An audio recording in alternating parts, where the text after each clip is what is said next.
La bibliothèque du centre pilote de Port-Bouët, réaménagée en un bloc opératoire pour la chirurgie de la cataracte d'environ 400 patients. De l'examen de l'acuité visuelle à celui de l'analyse biologique en passant par la lampe à fonte, tout le circuit est visité pour une opération réussie. La cataracte est la première cause de cécité en Afrique subsaharienne. Cette affection touche 500 000 personnes déjà aveugles en Côte d'Ivoire.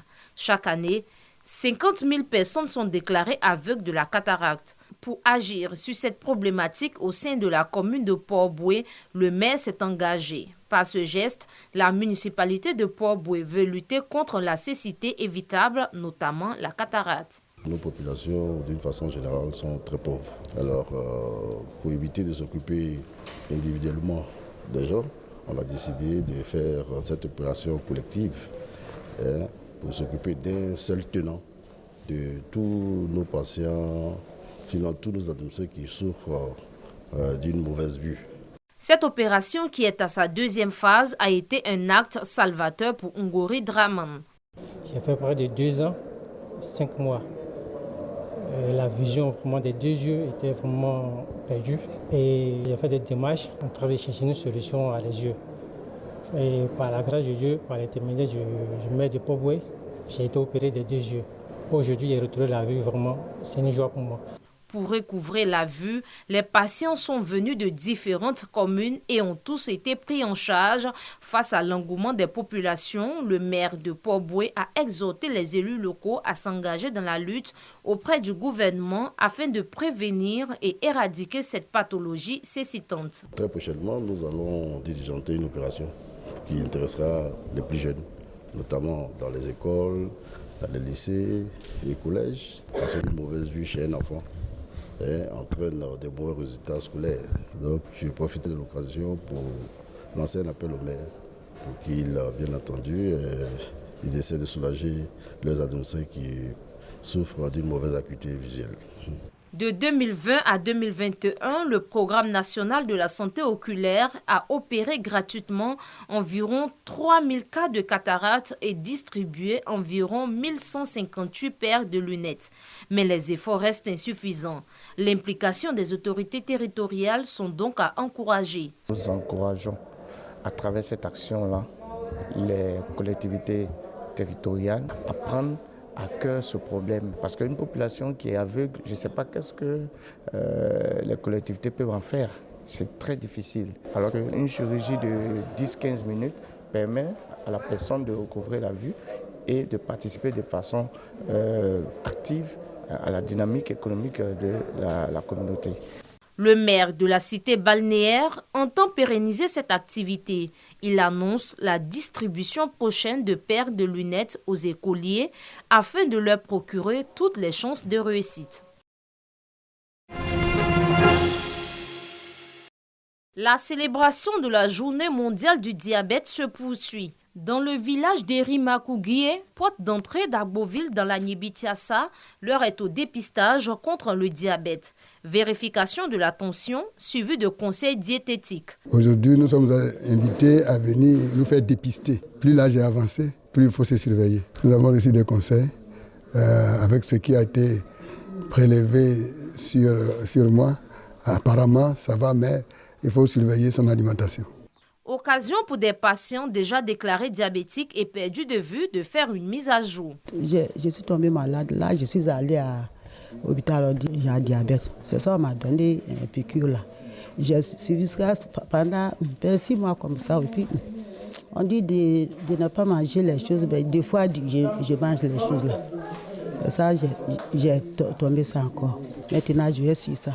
Cette initiative de l'ONG Médecins et Paramédicales pour la lutte contre le diabète, ses implications et les maladies métaboliques s'inscrit dans le cadre de la célébration officielle de la Journée mondiale du diabète. Cette année, notre thème, c'est l'accès aux soins pour le traitement du diabète. Donc nous voulons vraiment attirer l'attention des autorités sur le problème qui concerne le traitement diabétique. Donc nous lançons vraiment cet appel pour qu'il y ait vraiment une prise en charge du diabète afin de faciliter l'accès aux soins.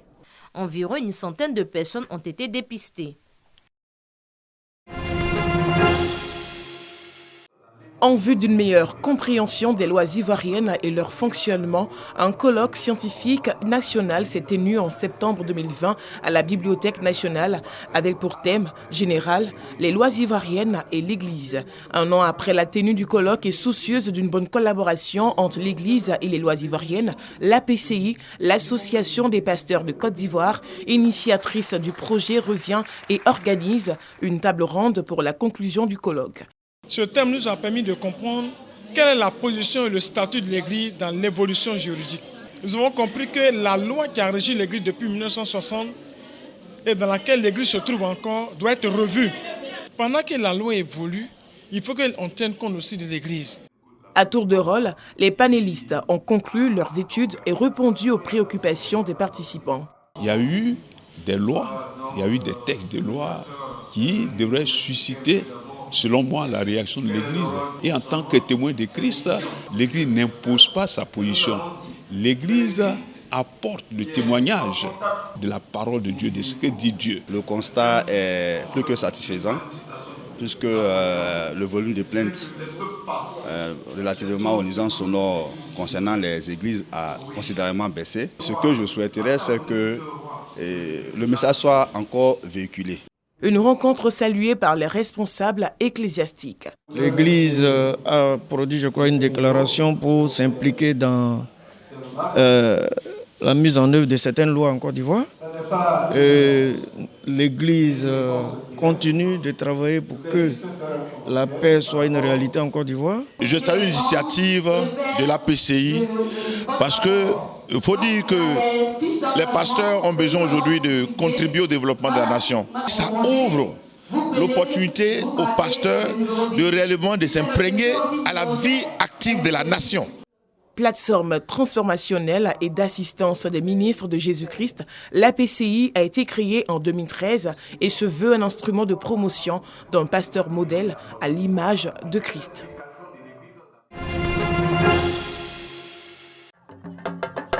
Après 2 années d'absence, le grand carnaval de Dakar est de retour. Le thème cette année, contes et légendes du Sénégal et d'ailleurs. L'événement présente la mosaïque traditionnelle du pays. C'est vraiment un spectacle enrichissant avec la diversité des cultures présentes au Sénégal. Notamment, nous avons la culture sérère. Je suis très contente de revivre ma culture. Aussi, nous avons les Peuls, les Diola.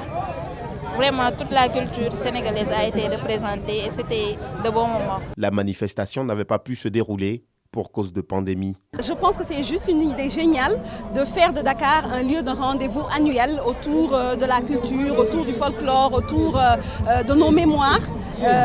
Donc voilà, pour moi, je vois dans 3 ans, dans 5 ans, ce festival grandir et grandir, qu'on se retrouve sur cette même place avec énormément de touristes qui viennent pour voir. On a signé 3 ans avec la ville de Dakar. Donc, dans les 3 années qui vont venir, chaque fin du mois de novembre, il y aura le grand carnaval. Donc déjà, c'est enregistré dans un calendrier. Maintenant, on essaie de tout faire pour que ça soit carrément enregistré dans le calendrier culturel du Sénégal. Et je pense qu'on est dans la bonne voie pour que ça puisse se faire.